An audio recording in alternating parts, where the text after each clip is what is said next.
Prends la vie telle qu'elle te vient, mon petit Magouya. Oui, mais tu te battras quand même. Demenazi fait ses cailloux en béton.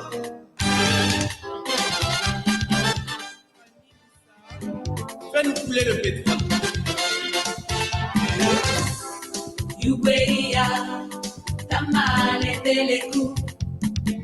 En français de chez nous, on dira petit garçon, attrapez ton cœur. Las Texas.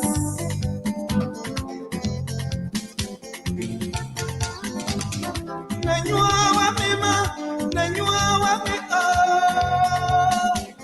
Eni kuinyo kamare, kikareo, mare kamare teleku.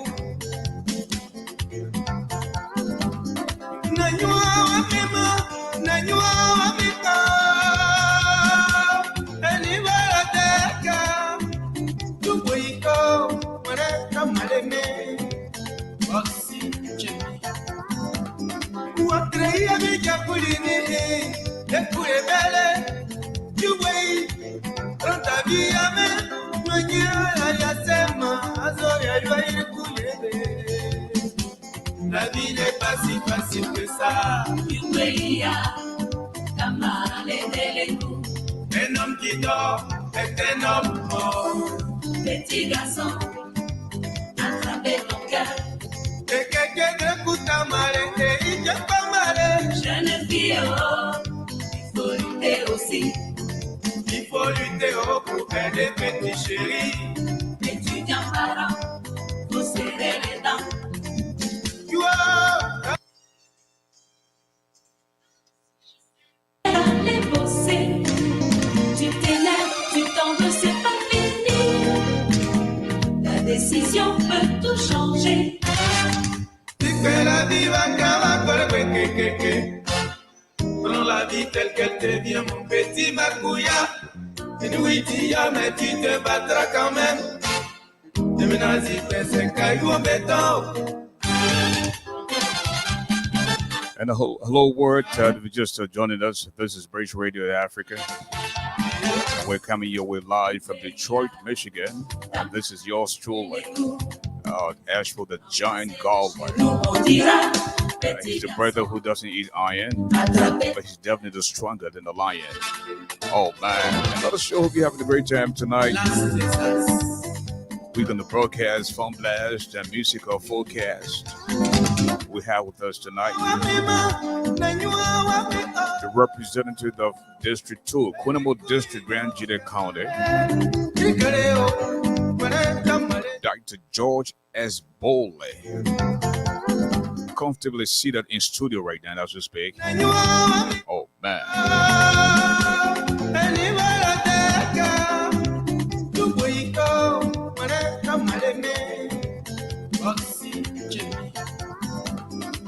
Creía mi yaculini, de curebele, you wait, pronta via me, mañana ya sema, azoya yo ir culebe.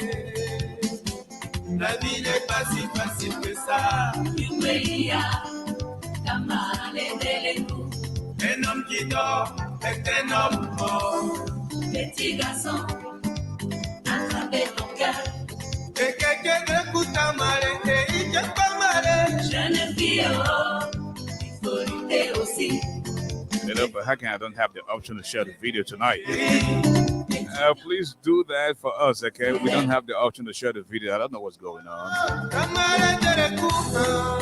Let me see if I can recognize a few friends here tonight. I see Robert B.N., Larry Cole, King, First Payment, Patrick Sa. Also, I also see that Austin Carpet is in the building. Kula S. Johnson, Kotu Coley, Don Gerald Newman is in the building. It's been a long time. My brother Patricia Peters, as always, is in the building. Folks, we're in for a big treat tonight. So you might just want to please share the video. As I don't have the option to do so. I don't know what Facebook is doing to us tonight. Ralph P. Williams is in the building as well. And I see Sophia Johnson Mason, Mrs. Angela Cassette Butch is also in the building. Oh, man. Philadelphia Joel is in the building as well. Again, as soon as we get signal, and our special guests, we're going to begin this all-important program. Sit back, relax, listen. You might learn something tonight. Oh, man.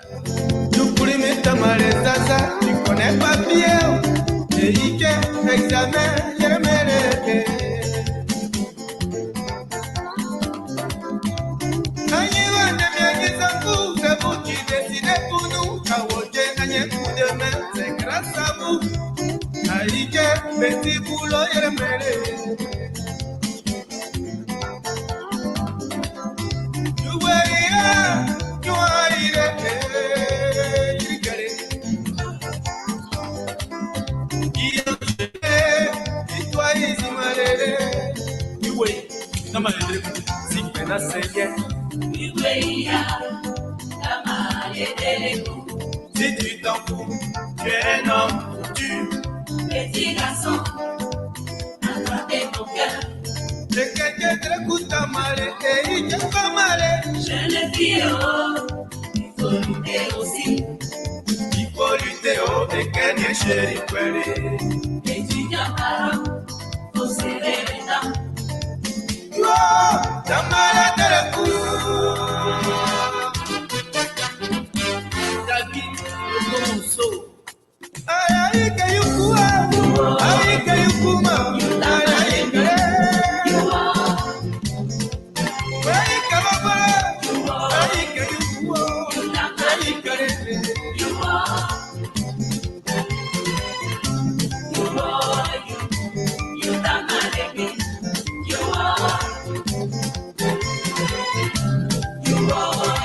And I see Mr. James D. Finley in the building as well. Vivian Eastman. Oh, man. Amos T. Culver. Baba Salufu. Lopuzika. Tikashi Savage is also in the building tonight. Kula S. Johnson. Gertrude Andrews. It's been a long time, my sister. How's everything? Actually talking. Michael Bobby Bull, Samuel K. Bella, Thomas Wampa Bed is also in the building tonight, folks. Massa Ricks and the rest of the crew. Well, again, don't be selfish. Grab something to drink. Invite a few friends so that we can all together and have a great time. Aha.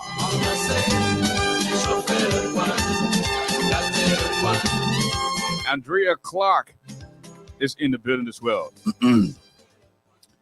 Well, ladies and gentlemen, I'd like to say a big welcome to you. And at this time, we want to take time out to introduce our very special guest in the building tonight. The Honorable Representative of District 2, Grand GEDEH County, Kunabo District, to be precise. He's no other than Dr. George S. BOLEY. And folks, again, brace yourselves. Invite a few friends. And let us hear from the Honorable Representative what does he have in store tonight for you and the rest of the world. So at this time, ladies and gentlemen, please join me in as we introduce to you the Honorable Dr. George S. BOLEY Sr. Dr. BOLEY, hello and welcome to the show. Good evening. How are you? I'm doing very well. And yourself? I'm doing well. Thank you. And thank you for having me. Okay, Doc, let us take 1 or 2 minutes to get your opening statement. Thank you. Well, for your audience and those watching, let me briefly introduce myself. My name is Dr. George S. Boley, Sr., current representative of District 2, Grand GEDEH County, Kunemo District. And I am an aspirant for the Senate. Now, the Senate, every county, as you know, has 2 senators. We have 3 district representatives. One would say that why would you, you're a representative already, why would you want to aspire to the Senate? The challenges confronted by Kunemo District, which I currently represent, are actually common to the county. In other words, Kunemo District is a microcosm of Grand GEDEH County. Having done what we've accomplished in 2 years and 6 months as a representative, we believe that at the level of the Senate, the county stands to be adequately represented, and what is needed to bring Grand GEDEH to the fore in terms of representation will be what we will bring to the Senate. Having said that, I am availing myself to the audience to discuss issues of concern, both in the county and in Liberia. Thank you. Again, ladies and gentlemen, we have with us tonight Dr. George S. Boley Sr., representative of District 2, Grand GEDEH County, Republic of Liberia. Well, again, let me do some quick housekeeping here. Folks, this platform is for all of you out there. You are free to ask any question of concern or questions. Midway in the program, we're going to open up the telephone lines to you all, where you will have the opportunity to call in and ask Dr. Boley any question of your choice. All we ask is simply keep it civil. Sometimes, we all get emotional and our choice of words, be out of whack. But again, this platform is free of profanity. You can disagree with somebody, but we ask that you be civil. Again, he's willing, and in fact, that's why he asked to be here, so that he can engage you, the Liberians in the diaspora. So this is just one of the chances you have to interact with him directly, and he's willing to answer questions of your concern. Now, Dr. Boley, how are the people of District 2, Grand GEDEH County, in the midst of the coronavirus pandemic? We're doing well. What we have done in the district is to assist our people in terms of giving them advice, giving them the necessary information needed, first of all, about this particular pandemic and what we need to do as a people to survive. We sent a team out into the district, in fact, actually throughout the county, and engaged our health workers and the citizens. And I think it was very successful. We managed to do things that people didn't expect. But again, it takes creativity and ingenuity. And we succeeded in getting to them or the advice needed to, keep this virus, keep the families free of the virus pandemic. Okay. Well, Dr. George S. Boley, former Minister of State, former Minister of Post and Telecom, former Minister of Education, and former member of the Council of State, and former warlord of LPC, now a representative or lawmaker What was some of your proud moments, and what were some of your worst decisions or actions as a government official? Well, that's an interesting question. That's a very loaded question. Now, should I begin from the last comment or start in the same sequential order? Well, the ball is in your court. You can start whatever you feel comfortable at. Thank you. First of all, I've been in government for quite some time, going as far back as 1978, actually. And through those years, I've been working in various administrations, and I've been quite productive. I've been very,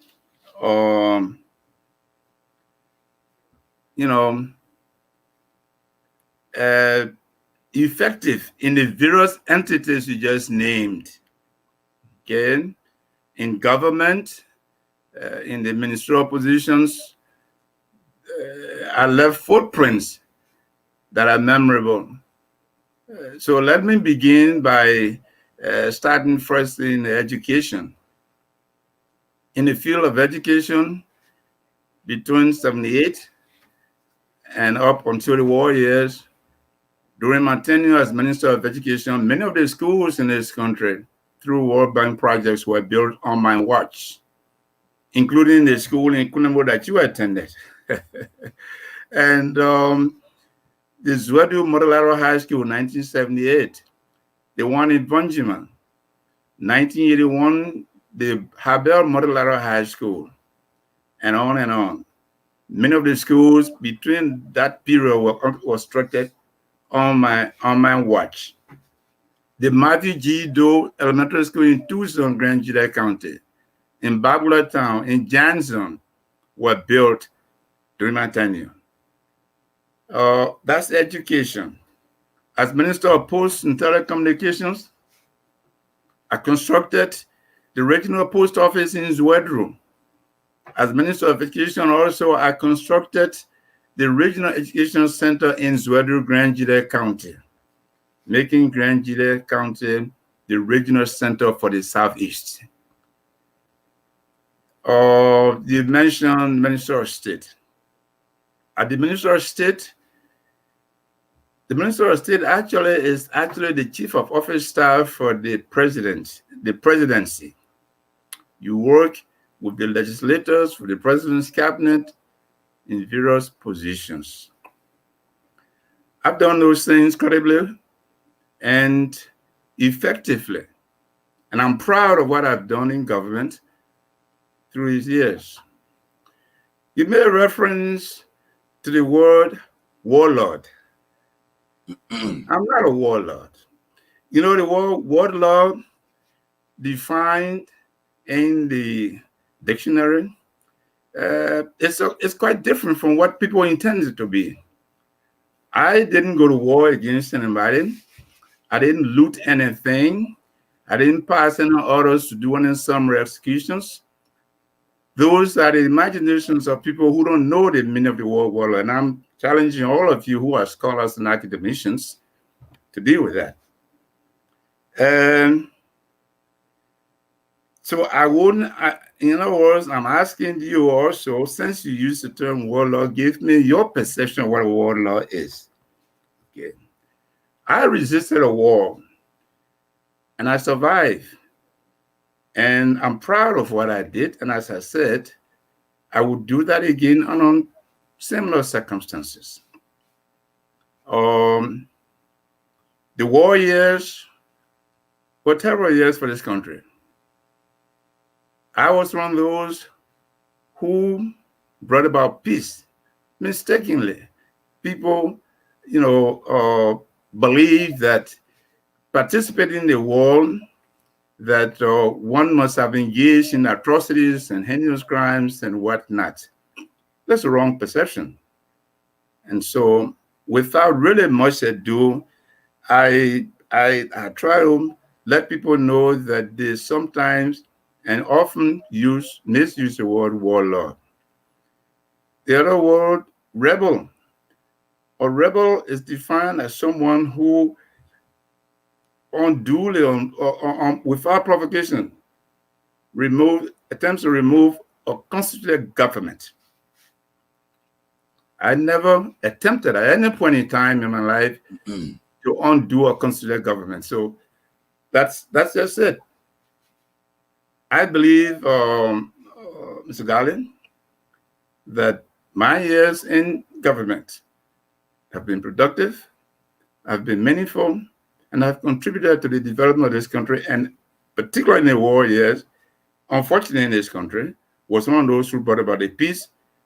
And there's a lot of misconception about my role in this country. What Dr. With Boley, respect to that particular time. Dr. Boley, help us understand. You were the leader of LPC. Yes, sir. And LPC is not a name that represents a restaurant or a disco. LPC came to being, and you fought war. And when people fought war, you don't expect to see milk and onion. People died, and in this case, people died as a result of what you did as the leader of LPC. So how will you describe the leader of LPC?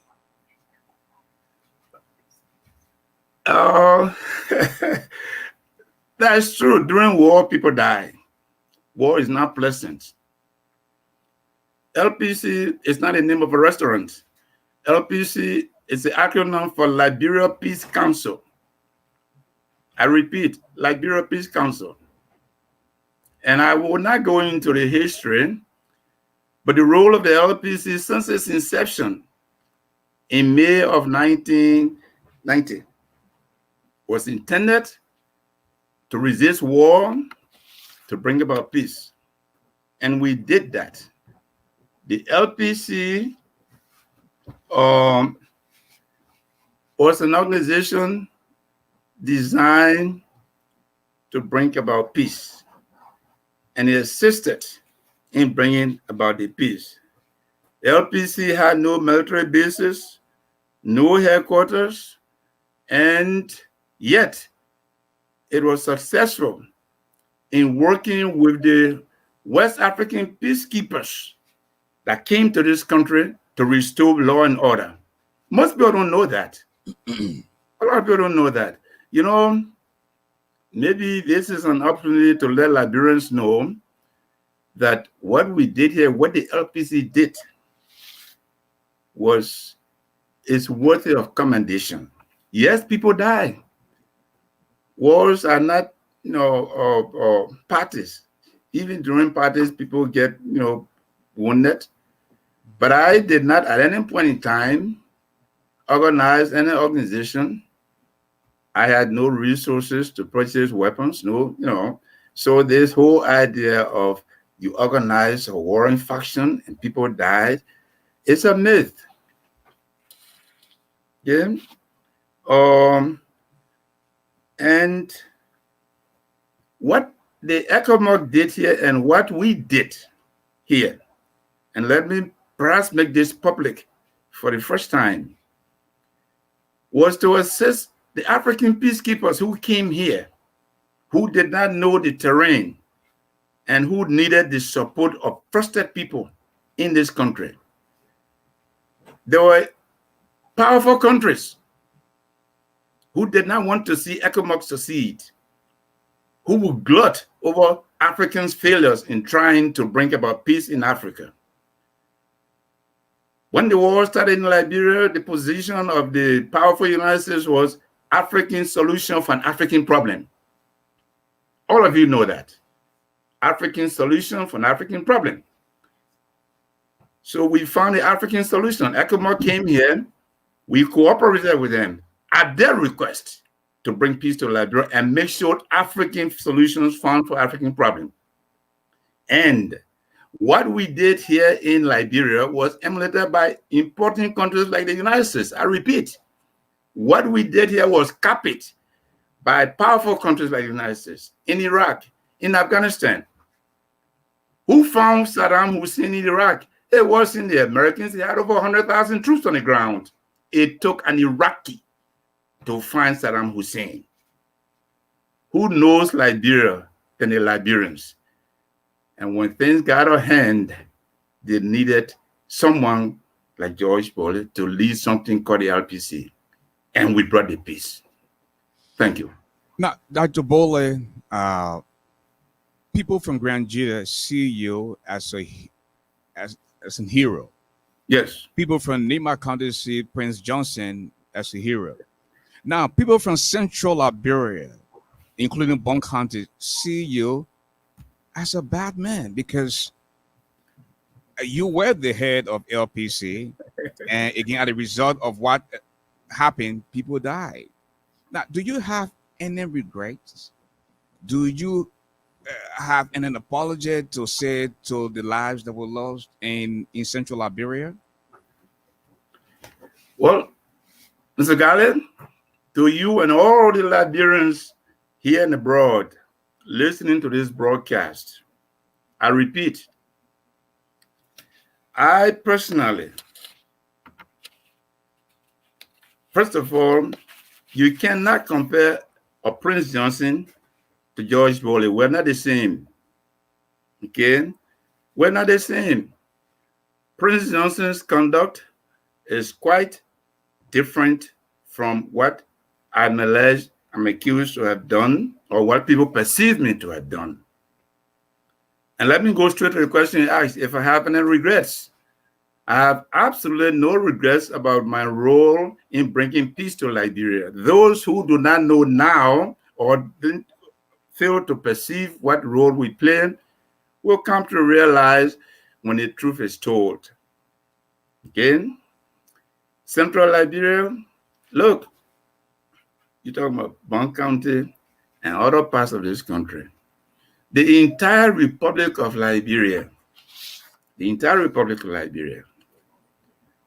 when this NPFL was launched, we were told that Mr. Doe was the target. People who had never seen Mr. Doe, never benefited from him, became victims. Okay? And when there's a war, people suffer. I just told you previously that our role was to assist in bringing about peace. Those people who did not understand that and believe that we're people who, we didn't perpetrate anything here. Okay? Bringing Grand GEDEH's home, and other Liberians from Ivory Coast across the border, in refugee camps in Ghana. Okay. They have a right to be here. And, you know, I have a right to be here. And those people who decided to exterminate our people, including some of us, just didn't succeed and would not have succeeded on our arts. So there is no regret to being alive. If I were dead, you wouldn't be talking to me now. So I have no regrets. And those people who were in refugee camps out of this country, the millions of them, 700,000, I'm sure they have no regrets. We have a country called Grand GEDEH. It cannot be taken for granted. We are part and parcel of this Republic of Liberia. And when someone tells me you cannot go home from Cestus to Maryland, would be called Grand Nima, I mean, it's history now. But I don't think the people in Nima are actually, Grand GEDEH and Nima got no issues. This whole thing was fabricated, was actually, we were just used against ourselves. Let's admit that. Okay, and I think we need to move on. Apportioning blame is not going to solve the problem. Okay, stories to get people to resettle in the U.S. Okay. There are all kinds of stories. There are erroneous stories. Those people who settled in America, we know the stories they made up to get them. Many of them. Everybody you talk to, many of them in the United States, tens and thousands of them, they will give you horrible stories. Either NPFL killed them or LPC killed them. And I know that for a fact, because I know how many of them got to the States to make these stories up, to go to someplace where the thing was safe. So without much ado, your question was, do I have regrets? I have no regrets. I did the right thing by my conscience. Thank you. Again, ladies and gentlemen, if you just joining us, this is ASHFORD GARLEY Live. Tonight we have with us a very special guest, the representative of District 2, Grand GEDEH County, Dr. George S. BOLEY, in studio tonight. Now, Dr. BOLEY, what have you done for the people of District 2, Grand GEDEH County? Let's start with roads. Tell us the status of the road from Zwertu to Zia Town. Thank you. I told you why I'm running for the Senate. I told you the role I have played in Liberia since the last several years. Grand GEDEH is my home. Kunemo is my home. What have I done in Kunemo District since I became representative 26 months ago, actually 2.5 years ago? Bringing experience to the legislature, having worked most of my government life in the executive branch, I was able, with the experience from previous government positions in the legislature, to make sure that I lobbied and got funding to do the road network. First of all, the function of the legislature, making laws, oversight, and representation. Those three functions are the responsibility of a lawmaker, at least in our system. What have I done? And within the first 6 months of taking seat as a representative for Kunemo District, I was able to lobby and use my experience in raising money to do the road from Zwertu to Zia. That project had never been done in 12 years. And it's ongoing. It's nearing completion. What have I done for Kunemo District? I was able to lobby and do what a good representative would do to make sure that our people are connected with communications. So we arranged to get a couple of GSM stations, the cell phones we use. Erected a cell phone tower in Boundary, that's in Kunemo proper. We got one, the MTN got one in Jaudi, Putu Jaudi, places where there have been no communications since time immemorial. What have I done? We made sure that we arranged, but from Italy, a radio station for the district of Kunemo. Process the paperwork, waiting for the radio station to be installed. That's never happened in Kunemo District. What have I done in Kunemo District? We made sure that issues relative to the mining sector were red flags, because Kunemo is one of the wealthiest districts in the Republic of Liberia when it comes to gold mining.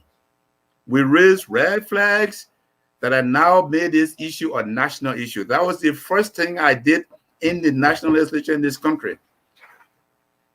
I literally led the legislature by showing PowerPoint what damage was being done to our natural resources. That issue claimed the Minister of Land, Mines, and Energy, including the President of this Republic. In education, what have I done? As an academician, I co-sponsored 2 bills for education in this country. One had to do with the Stella Maria University, which is a Catholic university in Liberia. 2, I co-sponsored an education bill for the Monrovia Vocational Training Center, MVTC, in Monrovia, Now, granted, you might say, well, these schools are in Monrovia. A lawmaker doesn't make laws only for Kunemo. When you make laws, they're for the country. Liberians are benefiting from these bills that I co-sponsor. The other lawmakers have been in there for eternity that haven't done such thing. So why do I want to become a senator? I believe that at the Senate level, it's no longer the district, because the district's problems are not different from the county's problem.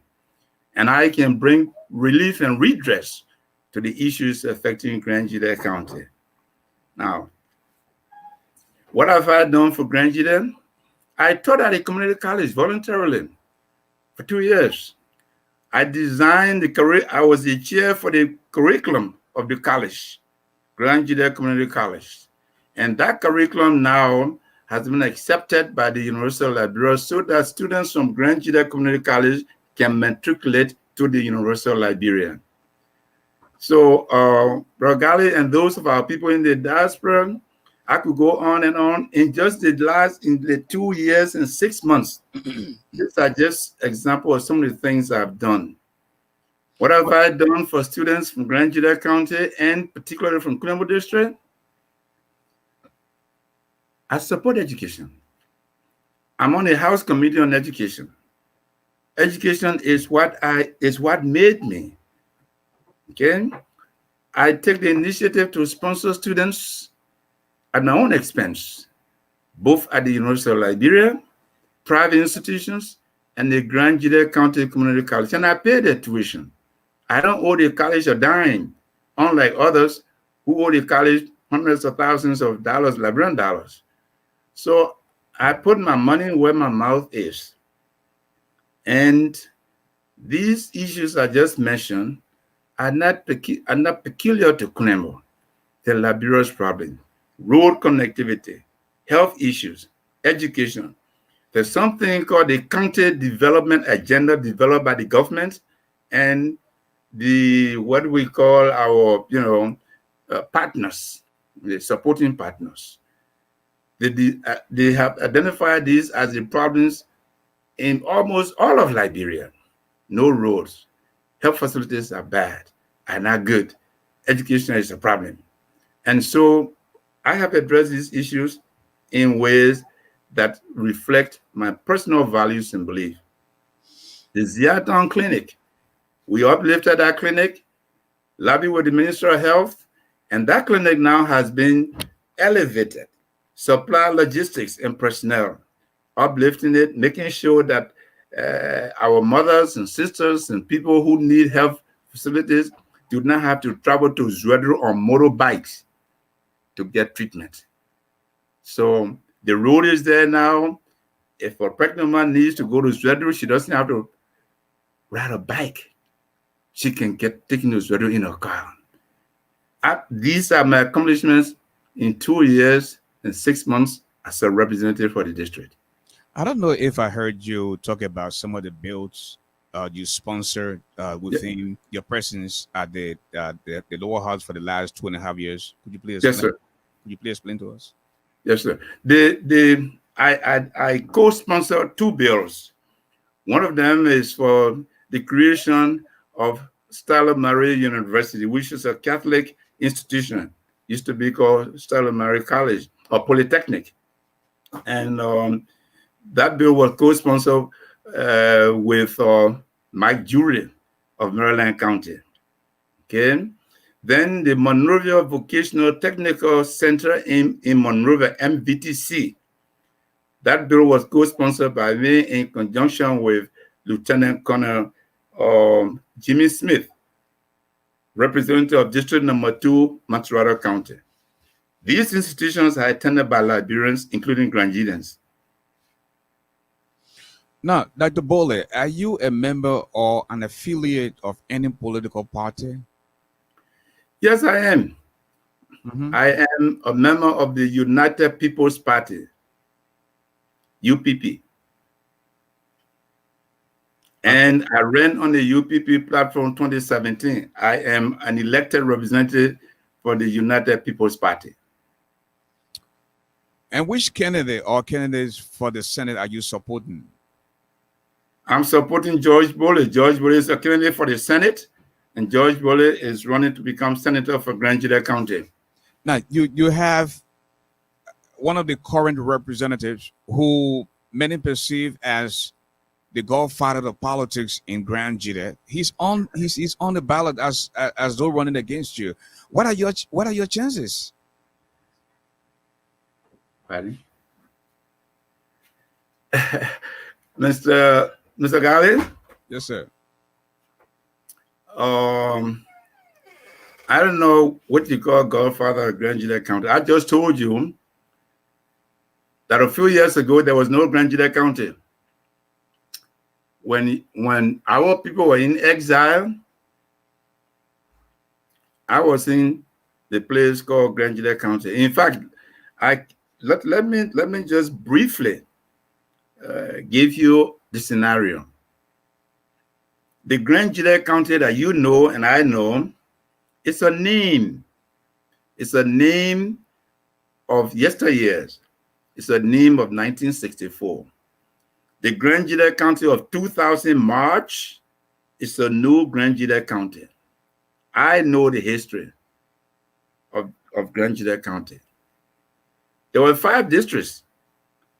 Webo and Wepo district became River G as of March 2000. What is left of the 3 districts now, the original 5 districts of Grand GEDEH, is just 3 districts. And Grand GEDEH is the only county in Liberia that is exclusively peopled by an ethnic group in Liberia called Crown.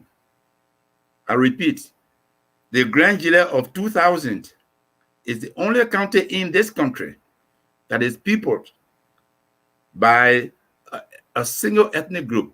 All in other countries, Nema, they got Crown, they got Gio, they got Manon. You go to Bong, you go to Lofa, Pele, Gisi, Bandi. So the Grand GEDEH we're talking about today is a different Grand GEDEH in so many ways that only one who knows the history and one who stood to make it what it is today can tell the story. So I don't know who's godfather of Grand GEDEH, but I'm running for the Senate. And the people of Grand GEDEH will decide which of us, of all the people from the county today that say they're running, which of us is best fit, best prepared to represent the new Grand GEDEH that we have as of 2000 March. Now, Dr. Boley, how do you rate the performance of the government of Liberia? Use a letter grade. That's an interesting question. How do I rate the performance of the government? I'm not sure that using a letter grade will it's a fair assessment, and so I will refrain from that engagement. Okay. Let's rate the government of Liberia separately. Good. Legislature. Okay. The legislature is the first branch of government, and the legislature actually are the people's deputies. Our system, each of us is represented by constituents, and so given my experience and my educational training and background, I was elected by people, and so others who may have come from different backgrounds, they also were elected by constituents. And so when you look at what we have in the legislature, again, the legislature is a microcosm of the larger society. How do I grade it? It's just as good as the people of Liberia that they represent. Now, what do you make of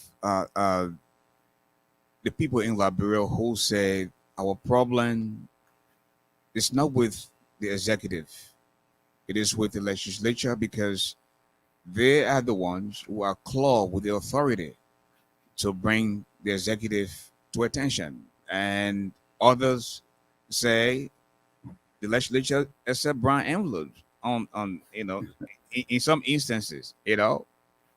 How do you respond to that? Well, I'm not about to pass judgment on people's opinions. There are some of us in the legislature who have integrity and principle, and we do not accept brown envelopes. I do not accept brown envelopes, and I don't subscribe to that idea. And these are allegations made in some way to sort of demean what the legislature represents. But let me assure you that this representative for Kunawa District is a matter of principle, and all of my colleagues in the House and in the Senate respect me for that. I am not in the business of, raising unnecessary issues. I'm very conscious of what I do and what I say. And my performance in plenary, which is the highest decision-making body, speaks for itself. Now, let us move to the second branch, the judiciary. What do you make of this? A lot of people complain that when you go to the court, as long as you don't have a deeper pocket, you are on your own. There will be no justice for you. Well, Liberia is not peculiar in this respect. I was watching the show the other day with Governor Cuomo of New York, where he says the Justice Department of the United States is rich with injustice. So people have this perception that our court system is, you have to have a deeper pocket to make it through the court system. The system is what we have, Mr. Garley, and people have to make it work. Sitting down and blaming the system for what it is, the system is as good as the people in the system. Seriously. Look, take our own county, GEDEH County. 2012, and I'll be very brief, we had a county sitting in our county. There was some $3.1 million at stake for county development. I was not in government 2012, but I went to GEDEH as a citizen of GEDEH. When I saw what was going on was not what should be, I took the superintendent to court. In the 7 judicials, I sued him. And as a result of what I did, there were people who castigated me. Oh, you never sue superintendent? You never do that? Honorable Peter Solo, ask him. But because of that action, and I'm not saying I do everything properly, correctly, but people have to be willing to stand up for what they believe. Too many of our people are spineless, and until we can put some bones in our spines and stand for what we believe and willing to pay whatever the price is, we will be just what we are. People castigated me, but at the end, eventually, GEDEH secured some earth-moving equipment for our roads. There are people who actually thought I was crazy. So our court system is as good as we are. How many people are willing to stand up to take the system to task? You got to make a sacrifice. Until we prepare to do that, we will live with what we have. Well, you briefly touched on the legislature, the judiciary. Now let us come to the executive. We've always had an imperial presidency here. And that's what some of us have been fighting since we knew how to talk. We went from True Party to the multi-party system we had today. That did not come cheap. People pay with their blood for that to happen. Do we understand what multi-party democracies are? We're learning. We say our democracy is new, is fragile. So we play with it. We have an imperial presidency, and we have to learn to have oversight over the executive, which is the responsibility of the legislature. And some of us don't take that responsibility lightly. It may make us unpopular, but that's the job that we have to do, and we are executing that job. Executive might not find us to be, executive friendly, but my job as a representative is not to be a friend of the executive. Now, in the House, it's a number game. Numbers matter. So if the executive can convince more than those who believe what BOLEY believes, that gets carried. And people are still learning that they have oversight and they have to exercise it. Now, folks, if you just joining us, we have with us Dr. George S. BOLEY, Representative District 2, Grand Gedeh County. At the top of the hour, we're going to open up the telephone lines so that if you have questions or concerns, Dr. BOLEY is well seated to answer your questions. Okay, Dr. BOLEY, is there anything you don't like about this government you wish to point out, or anything worthy? Well, I don't have a dislike. What I'd like to see this government do is to consult more often. Consult people who have some experience, people who have something of substance to offer. Once we can consult and respect each other's views, I believe that we will find common ground. So that's one of the things that is of concern to me.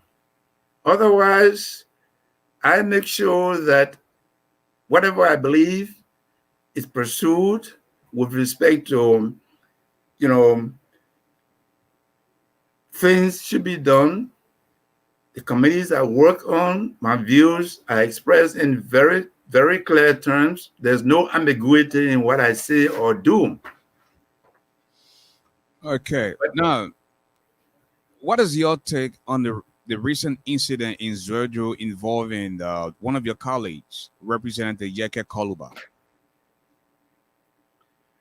Well, let me be very frank. What happened in Grand Gedeh County was disgraceful, was shameful, was was done by criminally minded people, and it should be condemned. And it is. And I personally condemn it in the strongest possible terms. Yeke Koluba does not need, no Liberian needs permission or visa to travel to any part of this country. He has a right to be in Grand Gedeh at the time he was there. And those hooligans who perpetrated a crime against him and others should be prosecuted under the laws. How well you know this superintendent? Because it is alleged that he, in fact, following the attacks, asked both Yeke Koluba and the political leader of the Alternative National Congress and the chair of the 4 collaborating political parties to leave. And he went further to say, the people do not want you here. And like you rightly said, this country belongs to all of us. That when you leave from Grand Gedeh and come to Montserrat to work, nobody bothers you. And I listened to a young lady who said she felt like she was a foreigner for the first time. Okay, her both parents met in Grand Gedeh, and she was conceived in Grand Gedeh. And to see what happened in her presence, it's just unbelievable. Dr. BOLEY? Mr. Garley, this issue is a serious embarrassment. And as a representative for my district and for the county and for this country, I believe that the president of Liberia now must prove that he does not subscribe to this, that he is in no way a party to this very, very unbecoming conduct by people who claim to be members of his party, by doing the right thing for the people of Liberia and the people of Grand GEDEH County. Now, let me give you the fact as I know them. The stoning of these people did not start before the superintendent went and asked these people to leave the county, which was actually not his business. Grand GEDEH County belongs to everybody. Our superintendent had no business going to ask these people to leave the county. In fact, it is my information that this whole thing was contrived and predetermined. And that's not what governance is about. It was after the superintendent asked these people to leave, and they said that they wouldn't leave under those circumstances. And the superintendent retreated to his building, which is directly opposite where this incident occurred, that is stone throwing began, destroying properties. What is even bad about it is that the man whose property was destroyed is an Ethiopian. He came to this country with unmail, was in Quadrant 4 in Grand GEDEH. As a peacekeeper, went to Ethiopia when his tenure ended, came back to Liberia, went to Grand GEDEH and established a business. And you're going to destroy that over something that should not have happened? That's a disgrace. No one should sanction that. We are now waiting to see what the president does. Okay? We're waiting to see what the president does. The ball is in his court. This is his vicegerent. That's all I have to say. It's wrong. The president also came out and condemned the situation. As a matter of fact, I'm told the superintendent was sent for.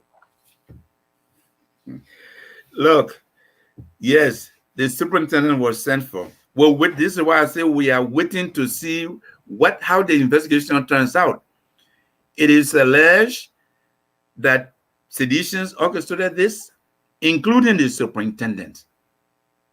Okay? Now, why did they do this? The information is that Yeke Koliba is known for using invectives against the president. But Yeke Koliba is known for using invectives everywhere. Yeke Koliba went to Plibo. I'm in the House of Representatives. Yeah. Yeke is quote unquote my colleague. He comes to session. When he does, okay, he uses invectives on the speaker. Yeke Koliba went to Plibo, and Plibo was shut down for 3 days. Nobody in Plibo cussed him. Nobody asked him to leave Plibo so they can district. Why does he have to be Grand GEDEH? Are we so gullible that we allow ourselves to be used? Okay. So it's uncalled for. Okay. I'm just very disgusted. And I say we're looking up to the president. He commissioned the investigation. If he doesn't do anything, investors will not only to Grand GEDEH, but we will see what investors will come to Liberia when anybody can get up and start throwing stones because you see something that somebody doesn't like. Dr. Boley, how big are you on unity? How big are you on reconciliation? The country is divided.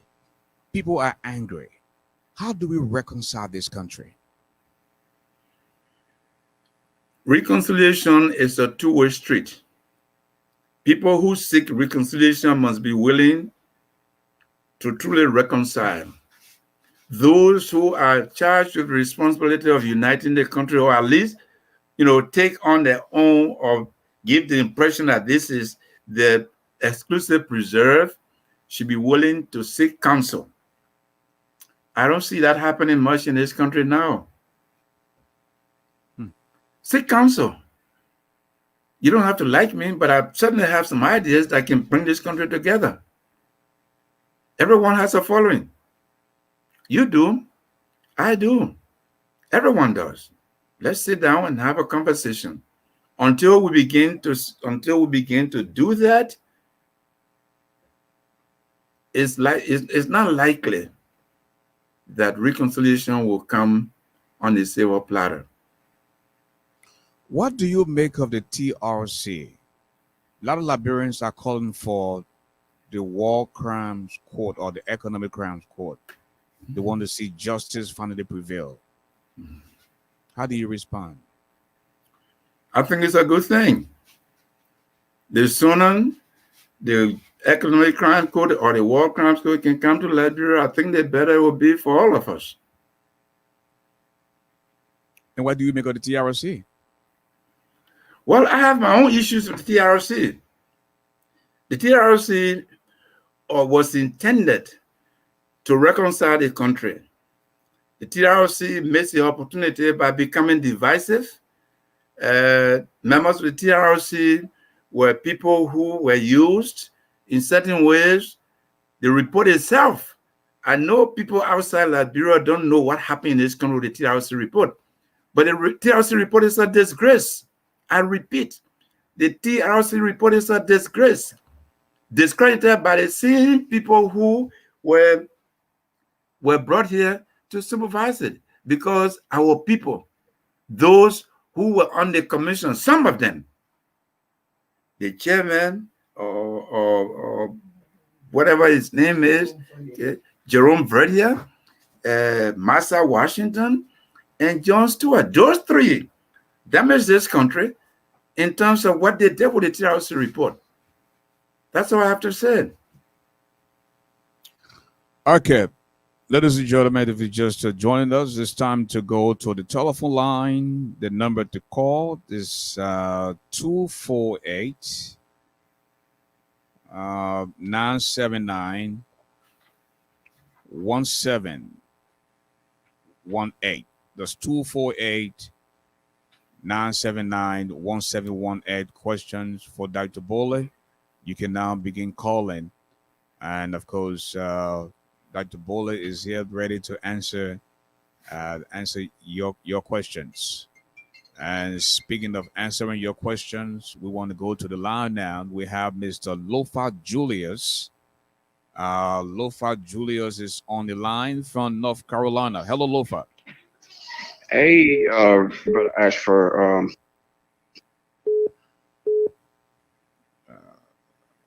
My Hold on a minute. Okay, go ahead, Lofa. Okay, thank you. My question to Mr. Boley is he made a comment that the system is just as good as those in the system that includes him. And looking at the current situation in our country, where the rate of rape in our country and injustice towards people, corruption is at the highest. So is Mr. Boley consenting that he is as corrupt as the system, because he's telling us the system is just as good as those who occupy the position that he and other people occupy in. Oh man. Hello. Lofa, could you please call back? I'm sorry, the phone mistakenly went off. Please call back, Lofa. We'll take you. But in the meantime, we have the lines are busy tonight. I can tell you that. Hold on 1 minute. Dr. Boley, I want you to please get a notepad, because I will take these questions in sequence, and then you can. Hello. Hello. Hold on. We have 6494 from Philadelphia. Tell us your name. Hello. Yeah, 6494. Is that the last four digits of your number? Hello. No. Okay. Hello. Hold on 1 minute. If you have 64, I'm looking for 6494. Hello. Is this 6494? The last four digits of the Yeah, number? this is 6494. Okay, please tell us your name. My name is Golaba Dolo. I'm calling from the state of Delaware, to be specific. The state of Newcastle. Okay, you have 2 minutes, please. Go ahead. Ask the question. Thank you, Mr. Garley, and thank you to Dr. Boley in studio. I really don't have a question, but I want to commend Dr. Boley for his expose this evening.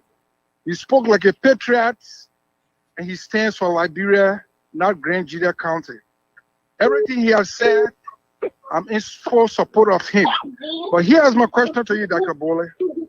Just in case the board of inquiry that they are set up for the incident that happened in Grand GEDEH County, just in case the president do not take stand, those who are on the committee on internal affairs in the House, what action will you take in your capacity as representative of Republic of Liberia, not only Grand GEDEH County? Thank you, ASHFORD. Thank you. Okay, we have 5234. Please tell us your name. 763 is the area code. Hello? 5234. Is that your number? Yes. Okay, tell us your name, please. Thank you. Go ahead and ask your question, please. You have 2 minutes. Oh, I just wanted to just greet the Mr. Boley. I just wanted to greet him. I'm watching the show, and I just wanted to greet him. My name is Patrick Kuman. Okay, Patrick, thank you. Okay, we have 5773. Please tell us your name. Hey, ASHFORD, this is the Unbreakables too. Hey, Yeah, my question for Dr. Boley. Dr. Boley stated that Yeke Koluba, I mean, he's a representative for Grand GEDEH County, and his colleagues is in the habit of insulting. You as a representative, and you know, as you are a lawmaker, and somebody who is a lawmaker insulting the president of the of Liberia, insulting him, insulting his mother. It is representing your department, or it is representing the people of Liberia for Yeke to be in a constant habit of insulting. And after Yeke called the citizens of Grand GEDEH County, criticize him for those statements. And also, did you criticize Yeke for insulting the president? As you stated, he said you insult the speaker also too. So it is something that you guys condone. I want to tell the Liberian people that the Boley. Thank you. Okay, we have 7327. Please tell us your name. Hi, ASHFORD GARLEY. This is Celia Ajifon. Celia, how you doing? Welcome to the Mr. show. Boley, thank you. Mr. Boley, I hope you remember this name. I'm going to ask you a couple of questions. Ajifon, Cedric Francis Ajifon, Annie Swami Ajifon, lived in Bangabong County. 1994 September, was killed and beheaded by LPC. I see you sitting there and saying you have no regrets. Annie Ajifon has 5 children and 2 grandkids. She was beheaded. Her husband, my dad, was fired 17 times in his chest. My oldest brother was made to eat sand. My little sister, who is in Morocco, was raped over and over and over. Up to now, right as we speak now, she's in a mental home in Monrovia. You are saying you have no regrets. What I have said right now, do you say don't have regrets? Thank you. That is my question. And Thank you, Miss Achivon. We also have a brother from North Carolina, I believe. Freeman, is that the name? It's Francis. Francis, yeah, go ahead. Ask your question. You have 2 minutes. Yes. My question to Mr. Boley. Good evening, Mr. Boley. Good morning from your end. And Good my evening. name is Francis. Good evening, Francis. My question to you is, do you support the war and economic crime code? If yes, why is it that your name is now, or your signature is now on the list of people that wanted the war crime code to come to Liberia? Why your name was not there or your signature? Thank you. Okay, we'll take one more caller and then we'll go back to Dr. Boley. Jabba Reeves, welcome to the show. Go ahead and ask your question. Hello? Jabba Reeves, go ahead and ask your Yes. question. Thank you, sir. Thank you, Dr. Bode, for your time, and thank you, Mr. Gotti. My name is Japari. I'm calling from Georgia. You know, one of the main problems for me we have in Liberia is reconciliation, and some of you guys that have been around, and now for me, I have not been able to pick a side of who is good and who is wrong until we can have a process to establish that. And we, some of you guys that are confident enough of of your side, claiming the side you took and what you did, you're confident in it enough. I wish some of you guys could give the person an opportunity or speak to it so that it can establish. But however, my question is, what are we doing, especially the old players, in terms of reconciliation? Because I know politics come and now sometimes things get exaggerated, but the issues of reconciliation have been the burning problem for Liberia in the banker or everything, especially when it comes to political decision making. So what are we doing for reconciliation, especially the old players? Thank you. Thank you. Okay, and again, Lofa was on, and he mistakenly got off. Lofa, you're back on. Go ahead, ask your question. Again, thank you, brother Ashford, for calling back. My question again, I repeat to Mr. Boley. He made a statement that the system is just as bad as those who are occupying or filling in some of the roles, and that's what I'm just to clarify here or verify that he's consenting that as corrupt as the system is, a country that has or cannot provide security for her people, he's consenting that they are just as corrupt as the system as we see it from the diaspora and even in our own country where justice does not prevail for anyone. The system is corrupt. They get paid thousands of dollars while our innocent people die from curable diseases. But he's here saying the system is just as bad as those that are occupying the positions like what he's occupying today. So if he could just speak to that. Thank you.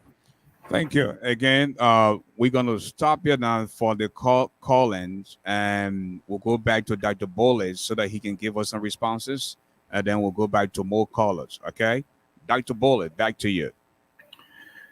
Thank you. Let me begin with the last question. I made notes, and I'd like to respond to everyone who's asked or made a comment. First of all, there are people in Liberia that are principled. Okay?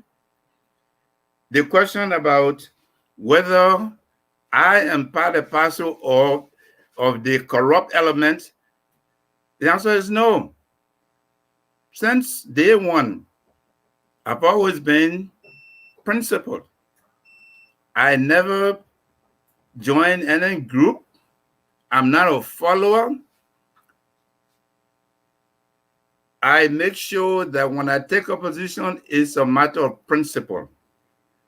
Of all the positions I've held in this country, the last caller, on all the audits report that were done, no one will accuse George Boley of misappropriating a dollar in each of the ministries. That's my principle from Tober days until now. Okay? Even when my life was at stake, I believe in what I believed in. Okay? So if you have people who will believe in themselves and not worry about, I will lose my job. If I don't stand for principle, I will lose my job. You'll do anything. And those are people who fall for anything. It's not all of us. Those are the people who vote. Those are the people who elect you. Even though they elect us, some of us are principled. Let me make that very clear. So we have to stand together to change the system. When a police officer stops you in the street, why are you why are you bribing him to let you go? Why don't you pay your taxes? Why not? You in America, you pay your taxes, don't you? You in Liberia, how many people pay their taxes here? Look at the roads. We can't be a country of beggars. Check them in. Even when I had all the issues, My taxes are paid up to date. That's me. I'm not saying I'm an angel or I'm sent, but maybe we need a few people who are committed to doing the right thing. That's what I'm saying. People must be strengthened. Don't worry about your job. Do the right thing. Until we do that, we got enough people in this country to do that, we will be where we are. That's what I mean. Why bribe the judge when you go to court? Why? Why bribe the sheriff to serve a warrant? Yeah, man. So that's it. That's what I meant. I don't mean that all of us in the system are corrupt. There's some of us who believe in what we believe in. Okay? How many people are willing to do what we've done? I was an assistant minister in Mr. Tower's government. Okay? When the Progressive Alliance was in Liberia, I associated with that organization. The thing was your job or your association. I chose the association to work with the job. Okay?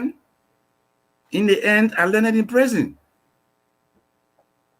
Now, I'm not saying I'm, straight and whatnot, but I believe in what I believe in. Never mind the job. If you get 200,000 Liberians today who will say, to heck with the job, I'll do the right thing, this country will be straight. Okay? That's what I mean, sir. Now all of us are corrupt, though. Check my record. The next question from the lady, Mrs. ASHFORD Banga. September, you say LPC massacre your family. Well, look, that's why you say, I don't know that. But let me tell you the group of people that went to Banga and the reason for going to Banga. The whole country was held hostage by the NPFL. Okay? There were two Liberias. You remember? Greater Liberia and Monrovia? Okay? Greater Liberia and Monrovia. And the ECOMOG had been on the ground by then by 4 years. Nothing was happening. You had the Ulimoje. Those people, we call them the coalition forces that cooperated with ECOMOG, including the LPC. So I don't know whether you were standing when they did all these things to your family to say LPC did them, or I said, and I repeat, my participation in bringing about peace, I have no regrets about. Oh, I mean, you always feel bad when people die. By the way, I want you to know, and others listening to know, the first person who was killed when the NPFL landed, okay, was a man called David BOLEY. That's my father. Okay? So we don't want to go into the everybody got regrets. And I was in Nima. The very first landed, he was the interpreter to the commissioner in Butuo. I said, is anybody apologizing for that? Let me move to the next question from the gentleman who talked about rape. But just before you move on, Dr. BOLEY, now because your father David BOLEY was killed, are you suggesting that? No, I mean, this lady is. I'm not saying that's why we went into the war. I'm not going to go into that argument. I'm saying that everybody lost somebody. Okay. We all lost people in this war. War is not it's not a picnic. People die in war. Okay. And for this lady, Ms. ASHFORD, to say that LPC specifically, did people have on uniforms? Did they have IDs? Okay. I mean, so people make all kind of allegations. Look, the LPC was branded as a crime group, and even here, international people say a crime organization. That's nothing could be farther from the truth. Francois Massacre from Lofa, with the Lofa Defense Force, he's now a crime. The late Tom Warrior from Bassa, he was the NPF LCRC. He's not a crime. Okay. I can go on and name those people who formed the coalition forces. It was not just LPC. So these biases that we have of specific institutions must be laid to rest. As far as bringing the peace to Liberia, I have no regrets. That people die in the process is regrettable. Now, can I move on to the next question? Go ahead, move on. Okay. The issue of insulting the president. My good friend who asked this question, no one condones any act of disrespect. Okay. No one condones any act of disrespect. Okay? But remember that Yeka Koliba is an elected official. We have rules that govern this type of behavior. Until we in the House, okay, and it has to be voted, 2/3 of the House can expel Yeka Koliba. Can you get 2/3 of the people in the House to vote to expel him? We haven't succeeded so far. So it's not that we all condone that, but we operate by rules. So Yeke Koliba insults the president. Is that a reason for people to behave the way they behave in Grand GEDEH County? I think not. And I think it's wrong. And the president, Yeke Koliba, he has recourse. The president has recourse. Okay? And it's not about denigrating the presidency. Nobody wants the presidency to be denigrated. I was former president of this country on the Council of State, call it collective presidency, 60-man presidency. So I know what, and those were the critical days in the history of this country. Do people call me all kinds of names? Yes, the people who call me warlords, they call me all kinds of names. So what do? You have a right. You have issue with me, bring it up. Let's discuss it.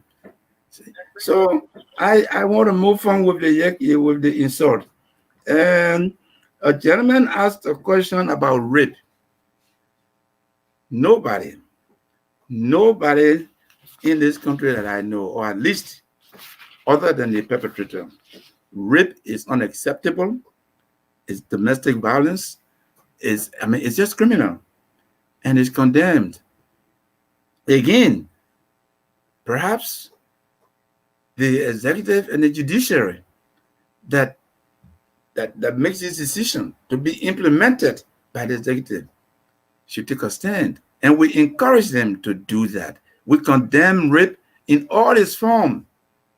Again, so no one condones that. We have spoken out about it. And as I said, some of us, we don't have radio show every day, but our views are respected. We do not condone rape or crime of any nature perpetrated by anyone that would demean this country and its citizens. I believe the next question. Yeah, that's. I think those were the questions that were asked. Basically, or one guy asked two questions. The one about corruption, and I challenged him to check the record from October 22nd, 1978 to see if there's any act of corruption that I have been involved in, or if he has any evidence that during the war you call me warlord if I ever ship one tweak from this country or looted this country. Okay, bring your economic crime code, and we'll be able to deal with that.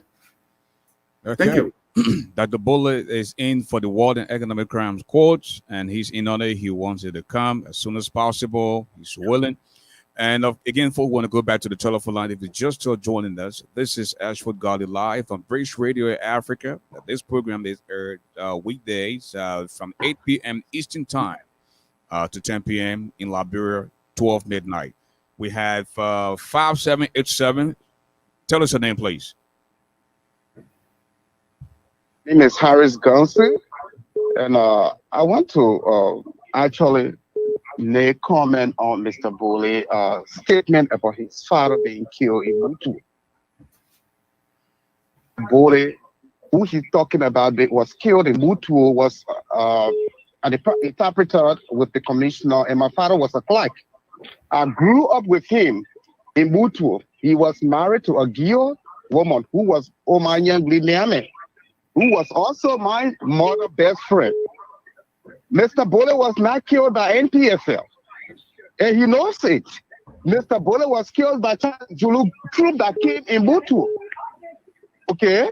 Mr. BOLEY, when NPFL hit Mutu, Mr. BOLEY was escorted to the town chief, who was Mr. Su's house. And they told the NPFL people never to tamper with him because he married from Mutu to a Gio lady who was Nyanglu Miami. All his children stay in Mutu as we talk. As we speak right now. George BOLEY, Sade, Boley, and all the boys, they are still in Butu. Okay? And Mr. Boley coming up, alleged that LPC massacre her family, and he talking about, oh, because of his father was killed in Butu, so people should apologize for it. Who killed his father in Butu? It was Charles Tulu and his true money enter Butu. They said if Mr. Boley was not supporting NPFL and he from the contract, why the Gio people spare him? Which means he was supporting NPFL. That's how they killed he and his wife. The Gio lady that was from Butu, from the Nambas family, they killed them. I can remember, I was very little. When we returned to Butu, that old man Bale and his wife, both of them Bale was still in Butu. It was the citizen of Butu that buried them. So you cannot stand on that and talk about, oh, yes, because of your people were killed and someone is alleging that her entire family was massacred. You can't even be sympathetic as a human being. Thank you, sir. I'm very disappointed in him. Thank you so much. Okay.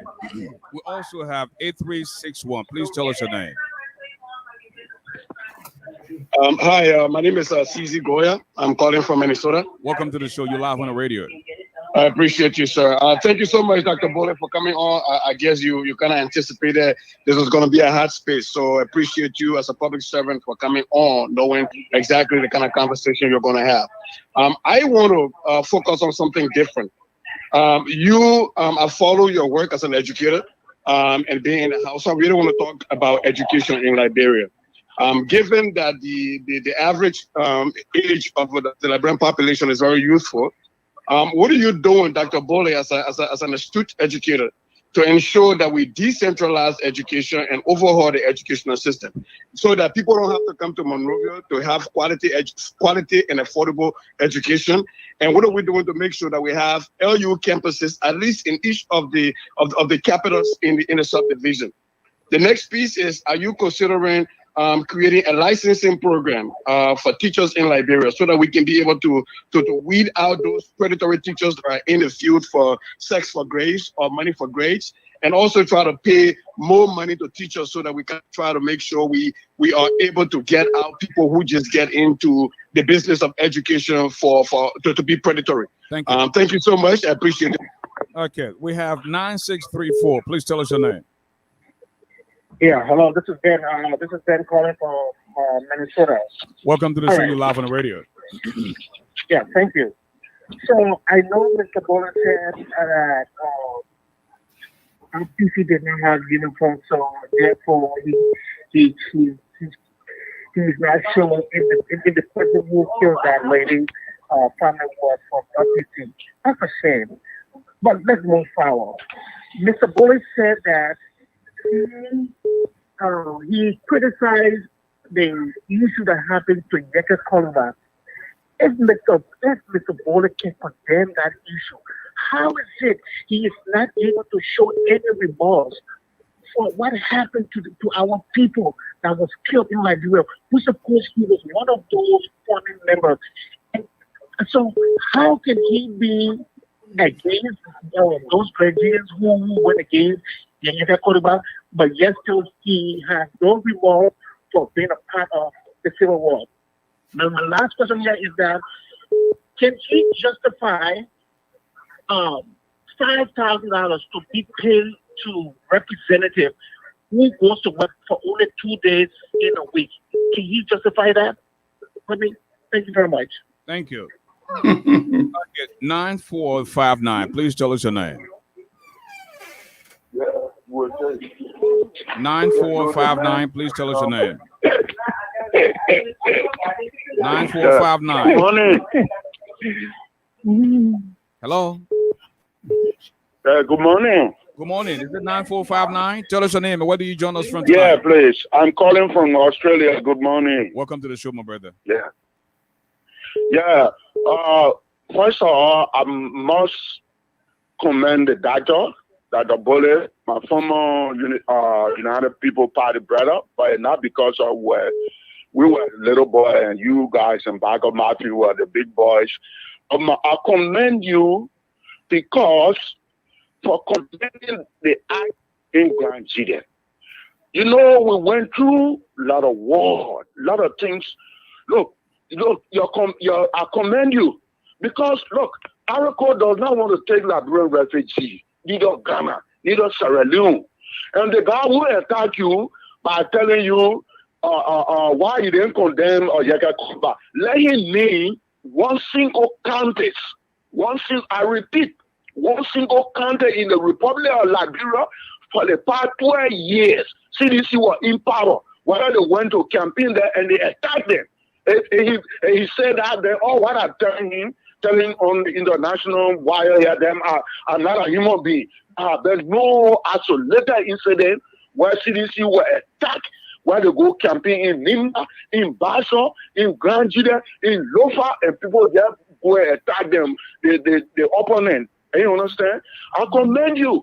People like you that the BOLEY will have, people like you, Liberia are going to move forward because the Bible says there is a season for every people. The walking, and you see, look, Uganda, they are bailing their country. They are not attacking each other again. They get opposition there. In South Africa, the other guy said that they abuse. Where were he when Moluba Molu and Akara graded high Ellen Johnson Red Claw with painting, masquerading the street? They condemn them. Look, we need to stay in Liberia is our country. We are just 5 million population. We need to let our country. Anybody do wrong, I'm a bastard man here, right? If any bastard man do wrong, stand up. So look, my mother, my daddy, what you did, you are absolutely wrong. Thank you. But he saw the thing in white. They put into Grand GEDEH. They were in a hotel coming, and these people, they haven't even gotten on the street. And they put a whole thousands of people surrounded, barricaded the people. Then why you want to just say, look, Dr. BOLEY, you made my day from Australia. I don't want to waste your time here. God bless you. Look, all what happened from war in our country, let bygone be bygone. But they won't. If I was in that place, I would go Grand GEDEH and vote for you as a senator because you are your objective view today. Look, it made my whole body. I'm so happy. Thank you, sir. Okay, the last caller before we go back to Dr. BOLEY. 6619. Please tell us your name. Hey, ASHFORD, how are you? This is J. Victor Numwe. I'm calling from Atlantic City, New Jersey. Welcome to the show. You're live on the radio. Hey, Dr. BOLEY, how are you? Fine, thank you. All right, let me begin by thanking you, just like the previous speaker, for your bold step in coming on to talk to us over here. Very few of your colleagues take the time to do that, so I must commend you for that. I also have to commend you for coming out to condemn the act. Whoever perpetrated this act against the opposition leaders in Grand GEDEH County, I think it should be roundly condemned by all well-meaning Liberians, and I must commend you for doing that. Now, I have a little problem with the way you answer some of the questions, specifically the sister, the adjuvant lady. I know we are all humans, and sometimes our emotions get the best of us. But I would have expected a little more empathy with her situation. I think you were very callous with the way you answered her question. To say that war is not a picnic, I think that was very dismissive. And now I understand that you also lost relatives. I believe everyone in Liberia lost relatives one way or the other. But in your capacity as a leader, I expected a little bit more empathy with the system. Now, I also must congratulate you. I come from UPP, if I must let you know that. I was one time chairman of PACO here in the USA. And so I heard you trace your background from the Progressive Alliance of Liberia PL up to now. You are the single representative of UPP now in the House. That is correct. Congratulate you. Now, as a one-time Minister of Education of the Republic of Liberia, my colleague who called from Minnesota, he is also in education. I am in education. We are very concerned with the standard of education right now in Liberia. And we know there is a lot that has to be done to bring our system up to standard. Now, the already bad situation is now being compounded. That is now rendering almost every institution the option to go virtual. And we are wondering as to where this is going to leave Liberia. Internet connectivity is a problem.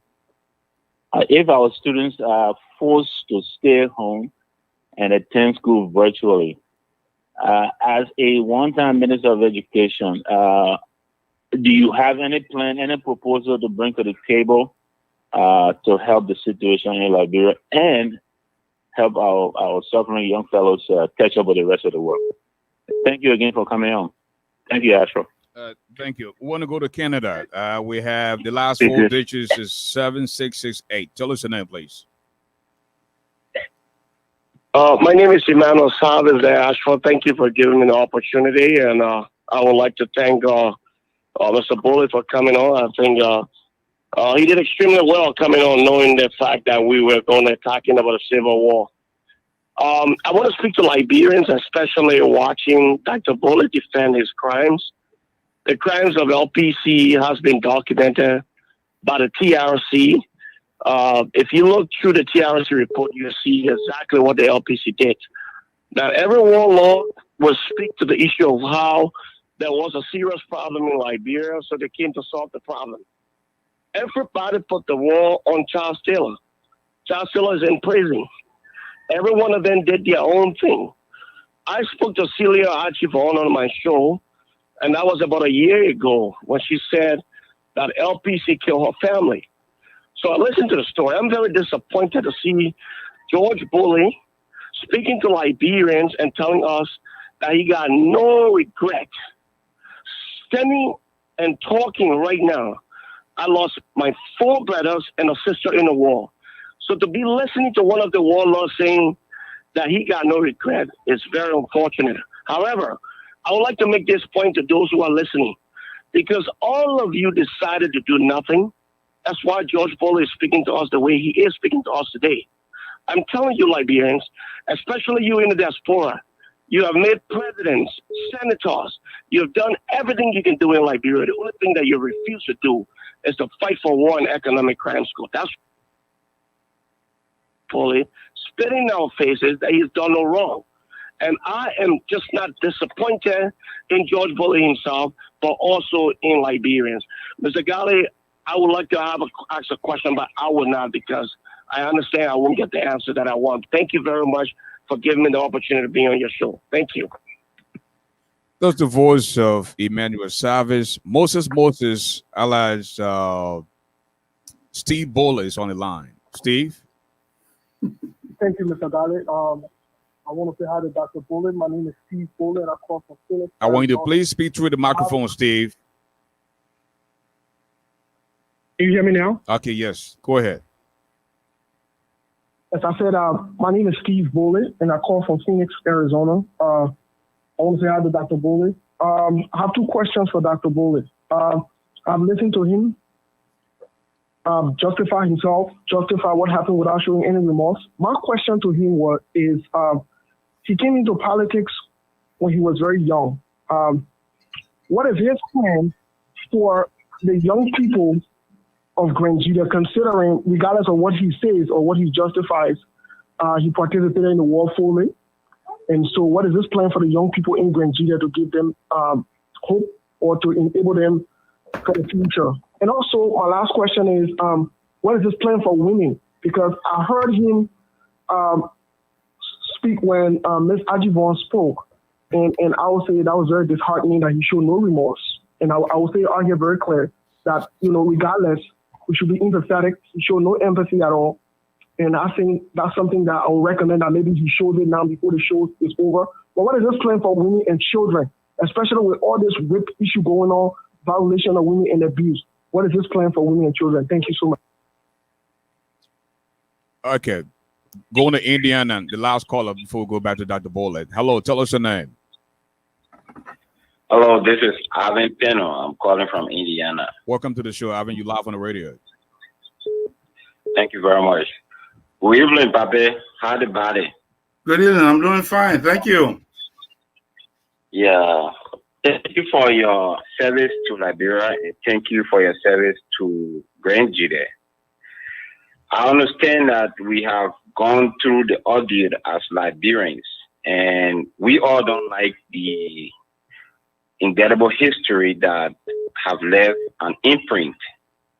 You being a role model to some and you being a great leader to Liberia as a whole, what would be your word of encouragement to the generation to avoid all that happened? Because in one of your statements, you said we were misled and we are growing, and some of us have some massive connection, even more than those that were before us.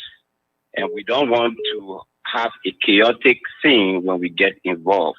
So what is your word of encouragement in order for us not to take the path that led to such disgruntled history that we all have? Thank you very much. Thank you. Dr. Bowley, the floor is all yours. We'll need some responses before we go back to the line again. Thank you. Thank you. And thanks to all of those that commented and asked questions. I'm going to try to respond honestly, forthrightly, as best I can. Let me begin with the last column. And what advice do I have for the young generation?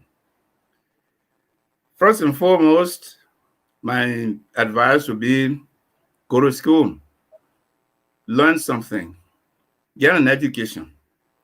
And once you have the capacity to discern and to analyze, you will not be used by anybody. You have the capacity to think. And that ability to think can do a lot for you personally, for your family, and for the country, and your community and the country. That's my advice to all the young people, and that's why I am in Grand GEDEH County. I try to encourage young people to go to school. That's why I went to the community college and taught there voluntarily.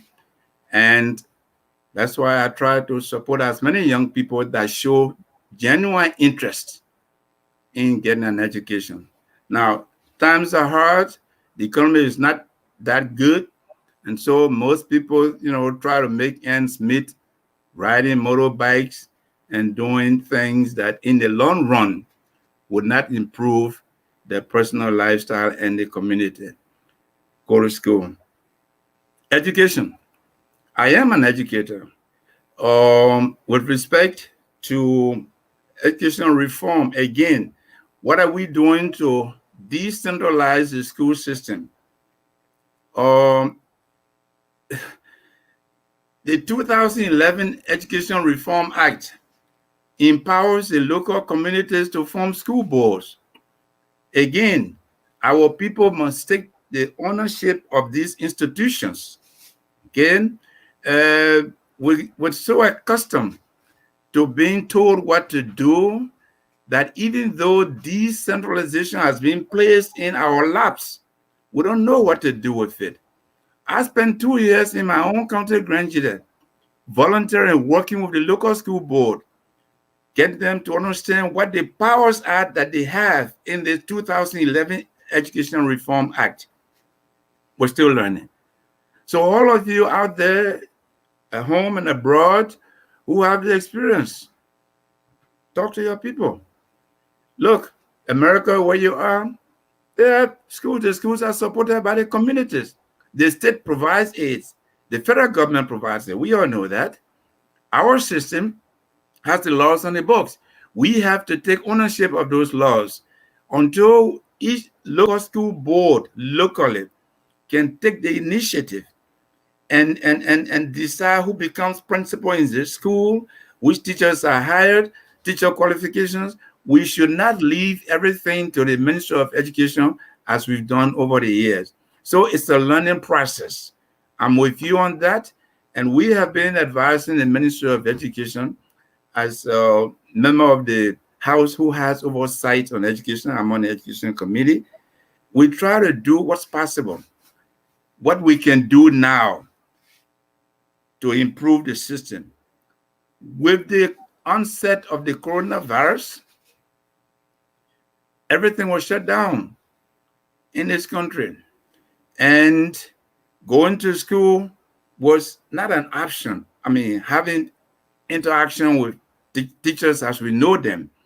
So given the issue with electricity and other things that are needed, the country is trying through the education system to resort to this virtual learning, distance learning.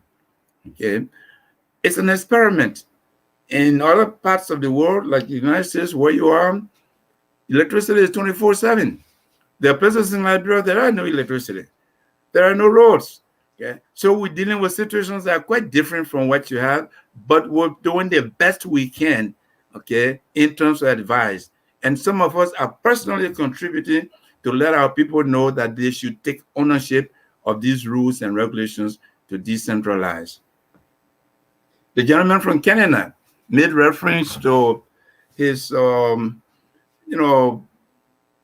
disgust at my answers. I'm not emotional. I can't afford to be. What I'm telling you is from my heart, okay? And my reference to whatever dismissive manner you may perceive me as having said to Ms. Achevon, I mean, the propaganda, what was said and what you believe from what you heard about us, okay? Sometimes it's what you believe, okay? Issues about what crime people did, what we did. If I tell you, honestly, much of that is pure propaganda. The war itself got started on propaganda, okay? And we allow ourselves to fall with that. I heard a young man in Buto say that my uncle David Boley was killed by Charles Julo and the AFL. We were in Monrovia. That's what we were told, okay? But, we all are part and parcel of this one Liberia, We know this country. I've got more relatives in Nima than I have in Grand GEDEH. I do. And so I think this war thing, people get hung up on it. I think we should move on. And those people who regret my inability to be remorseful, you should know why I am not, remorseful. There's nothing to be remorseful about. I say that again. Okay? We had a war, yes. It may hurt. A war is not a picnic. Okay? And people die. I didn't kill anybody during the war. Okay? Yes. You see me as chairman of LPC. I committed crimes. Bring the charges. Just bring the charges and prove your case. Okay? So I mean, I don't want to. I mean, Dr. Boley, you say you didn't kill anybody during the war, but you were a leader. Yes. Of people who kill people.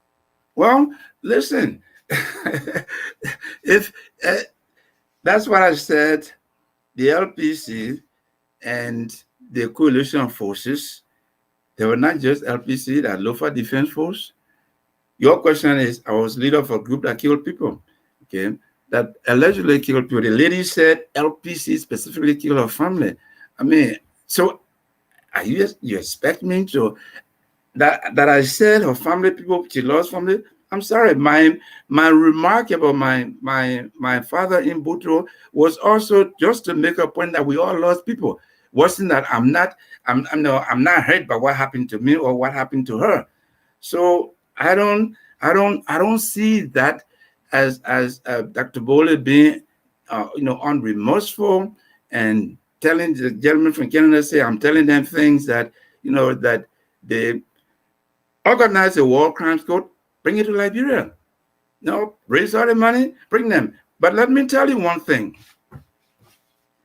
All of you who support the war crimes court, there are people who are making millions, billions of money. The Civitex, whatever they call them, including Liberians.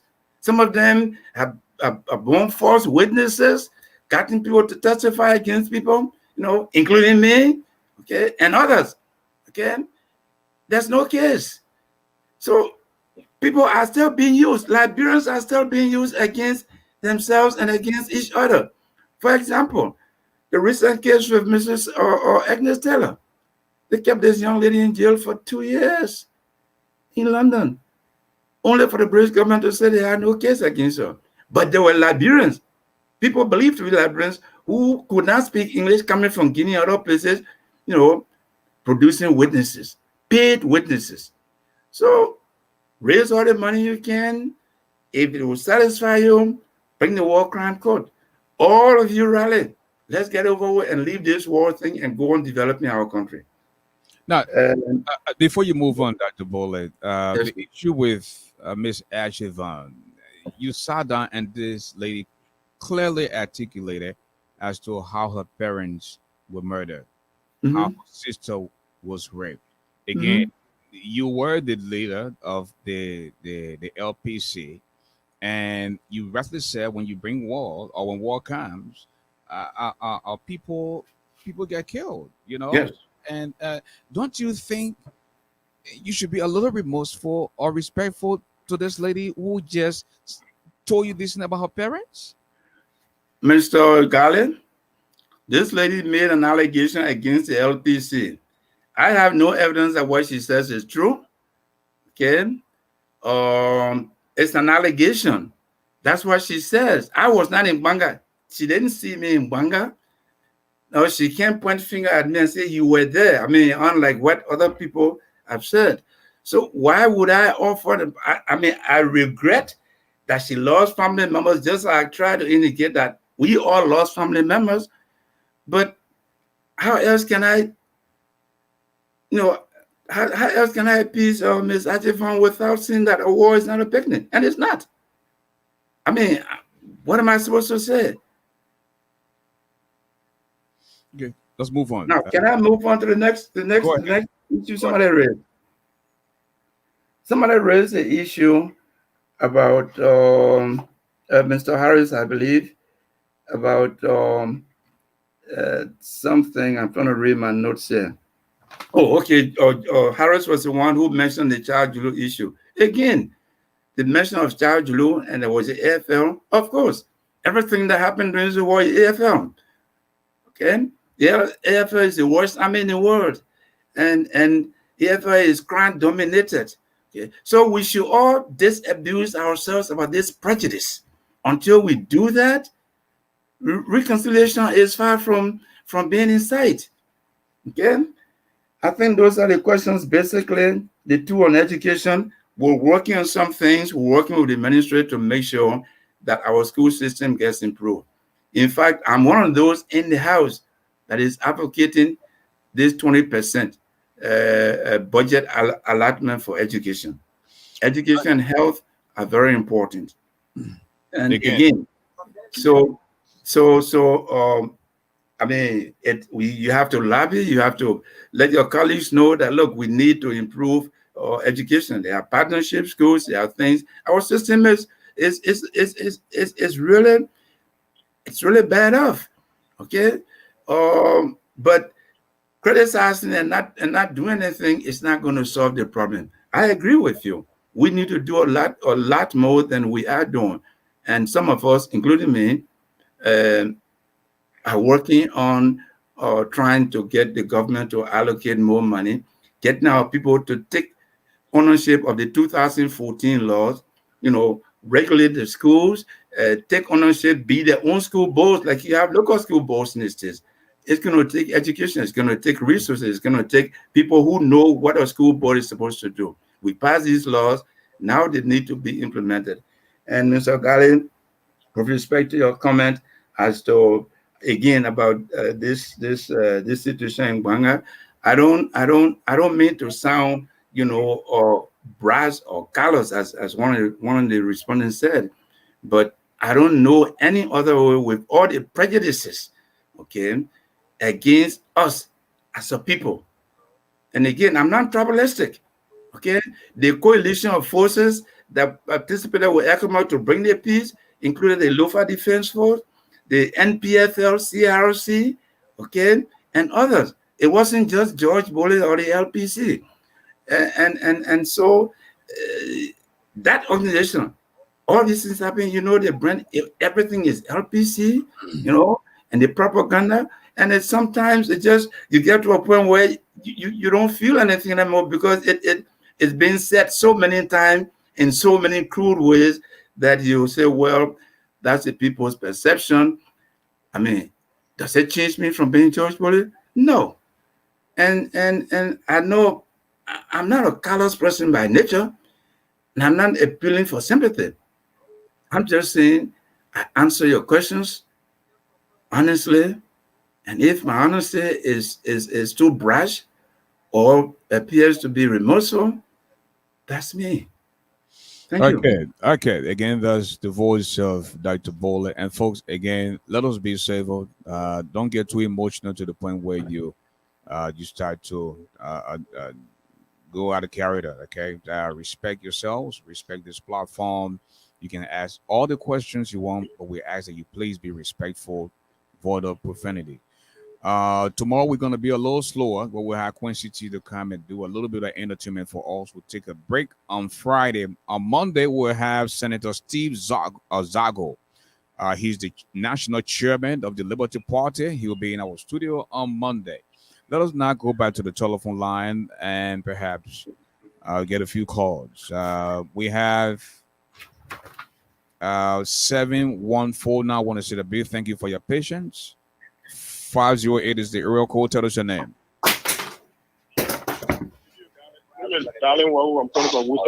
Welcome to the show. You're live on the radio. Thank you. I got two questions for the gentleman there in studio guest. According to the TRC report, you, George Boley, and a few of your fellow TRC men, after the president, William Arrow was assassinated in 1980, you and a few of your guys drove to his private home in Benton and looted his house and took away his briefcase. Yet you sit there and say you are not corrupt, you never stole anything from Nigeria, you never did it. How do you address yourself to that situation? My second question has to do with you, George Boley. After your LPC made advance in the Lima County, specifically Ballplay, you, George Boley, you raped 208 girls. After you raped those girls, you murdered them in order to destroy evidence.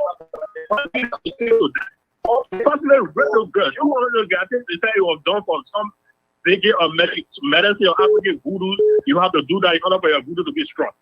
And the last thing I have to say is, you were laughing at the lady because she alleged that you killed your people, killed her family. And I mean, they say you plot and distribute them among your kinsmen. We're all over Banga, and they want to arm or use to murder people. So you were in Banga. Thank you. Okay, we have 7327. Tell us your name. Oh, actually, it's me. I want to make one more statement before I leave, Mr. Boley. Mr. Boley, this is Celia again. I just want to let you know that we knew every rebel that entered Banga. I was in Banga before Charles came there, so I see people writing because of MTSL. I just want to tell you one thing tonight. I don't need any apology from you. I don't need for you to be remote. I did not kill your uncle. And I am a grown 48 years old. I know who killed my parents. I cannot just come online and make lies. My sister today, she's mentally ill, twisted one, and she's in Monrovia. I will tell you today on this platform with 6,000 people, I am not going to rest till we meet face to face.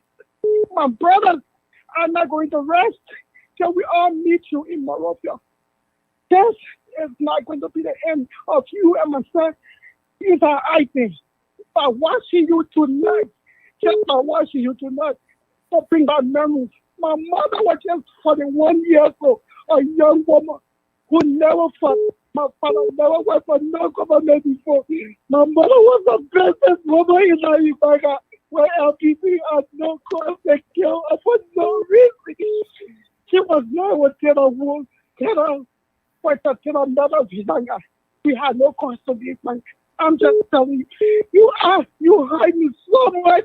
You took away my grandchildren, grandmother. You took away the love of my life, my first love. You took my dad from me. Today, My brothers graduated. Well, no matter my children cannot see grandmother, my grandchildren cannot see great grandmother. I just want you to go to bed tonight and think about everything I'm telling you today. My brother was just 5 years old today. He does not know his parents. War is not a picnic. I hope you remember that word. War is not a picnic. But, Mr. Bodie, whenever you see Fidel Ajefon and you hear this name, I want you to think about it over and over and over. I am not going to rest. I'm sorry. That's all I have to tell you tonight. I am not going to rest till you and myself sit face to face so you can look in my face and tell me that war is not picnic. And I'm telling you, today, I'm knocking my chest. I will not let it go, Mr. Bodie. I will not let it go.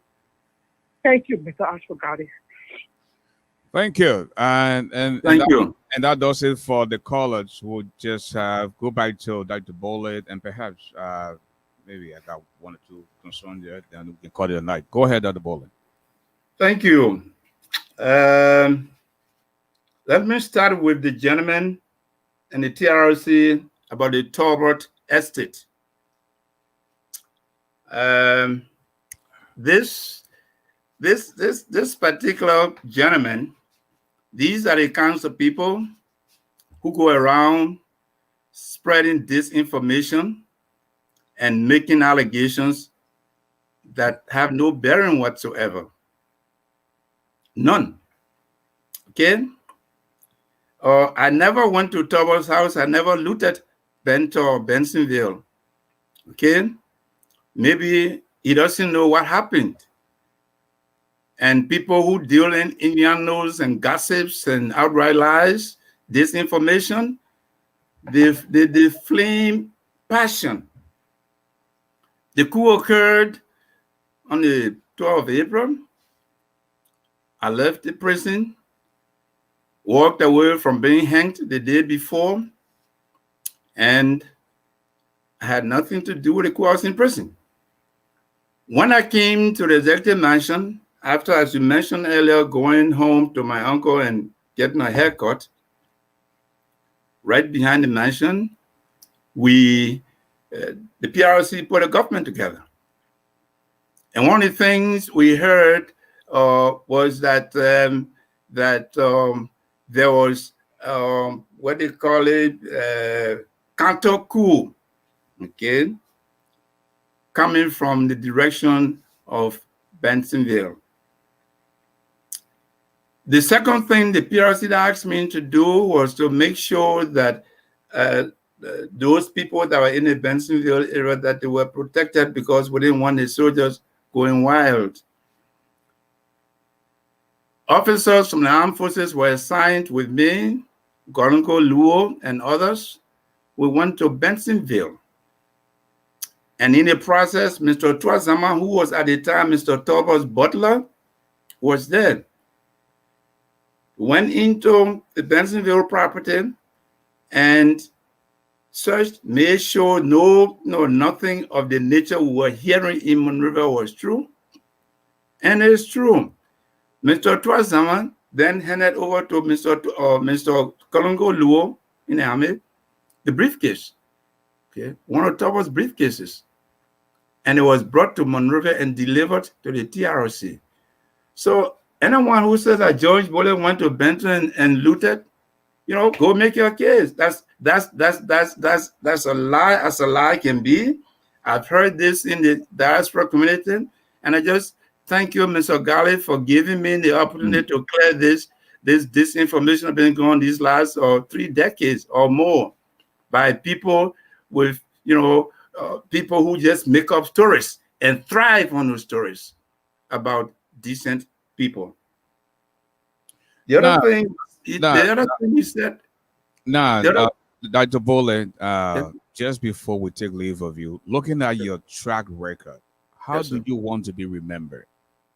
No, let me deal with the issue. The gentleman made a case that I raped 200 girls in some place in Liberia, and murdered them and then buried them to look. Nothing could be. It's not even worth talking about because it's so untrue. Okay, I don't want to even discuss it. But since he mentioned it, it's not true. Those people who are listening around the world to this program should know that, in fact, during this whole war, I never entered Nima County. So there's no way that anybody will say that I raped 200 girls and then buried them to save evidence. I mean, that is so cruel and so mean, you know. That's all I want to say about that. Okay. You asked a question, and I think that's the only comment I want to make. You know, again, Ms. Achivon, I heard what you said. You know, again, I don't want to say anything to inflame your passion, but you know, everybody can share tears. We all got tears to share, and it's 30 years, 40 years, we're still crying. I hope we can forget these war years and move on. Okay? Just like you wouldn't forget forever, there are people who will never forget what happened. And that's why it should not happen again, so that we don't perpetuate these memories. And that's the comment I want to make on that. How do I want to be remembered? That's the question, right? Yes, sir. Okay. Thank you.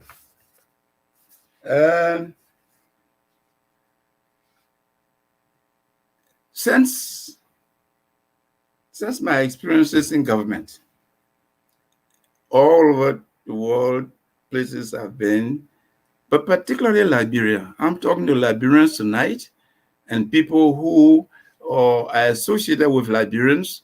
The picture they paint of some of us, you have to discern for yourself what is true and what is not true. How do I want to be remembered? Everyone wants a legacy. We have seen all of the denigrating things that were said, untruthful things said about us, you know, stories that people make up, people who sometimes you wonder about how they think, but there are people who need to be respected. However way people think, they need to be respected. And I respect everyone for his views. Or even those who think that I'm the, you know, whatever they think of me on planet Earth, we all share this planet together. And I just want to be remembered as someone who shared this space, this public space, with the rest of mankind. And, you know, as we write our stories, we intend to. Hopefully, people will read and find out or discern for themselves what is true and what is not true. You know, everyone knows. Everyone you listen to this program tonight know, you heard, you know, my own situation with the U.S. immigration is this. Okay? People alleged that I committed crimes. The immigration had no evidence, and they embarrassed themselves. The U.S. government embarrassed itself. They had me in detention for 26 months. In the end, I came home. So it's this type of thing that, you know, how people remember you, Mr. Garland. People will remember me for what they think I am. And because a lot of people really don't know me, I hope at some point in time and before long, I will put in writing for posterity, you know, what the real George Boley is, and leave it at that. Again, Dad, I want to say a big thank you. And there are some out there who are saying I didn't do enough to protect my guests. I'm pretty sure you were protected tonight. All that ask, I guess, you know, to ask any type of question you want to ask, but just be respectful to the guests. So the border said no, we're not saying I didn't protect him tonight, but the thing is, you know, he's a public figure, and you should know the environment you're coming into. People were hurt. We have war, and you understand, people are angry, we're traumatized, you know, we need a complete rehabilitation, we need reconciliation, so that we ask the tough questions. All we have to do is be respectful to our guests. And with that, Dr. Boley, again, we want to say a big thank you for taking up time of the business schedule, staying up late at this night to join us tonight. And of course, feel free next time to come on board. We want to thank you for being here tonight. To all of those that listen to me, thank you for listening. Or perhaps you heard the other Dr. Boley that you don't know of. So everything I've said, look into it and find out the facts. And, you know, I've written 2 books. The latest one is The Untold Truth, U.S. Department of Homeland Security. So those of you who think that Boley committed war crime and this and that, look into that. Do your own investigation. And I'm not promoting it. I'm just telling you about me. So next time, maybe you read these things, you'll get to know that I'm not what people portray me to be. Thank you very much, and thank you for your time. Again, folks, that's all the time we have to be with you. God willing, we'll be back tomorrow night, same time, same place. Please allow me to borrow the wordings of the wise man. Tough times don't last, tough people do. The height of a man is never known until he rises. There's no second chance to make that first impression. This has been yours truly, the medicine of the microphone, the golden voice of Liberia. As for the original giant that now you know me, just sit to Fayeke. I'm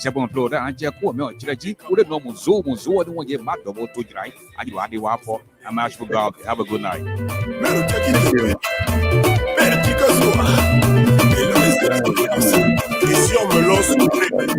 you.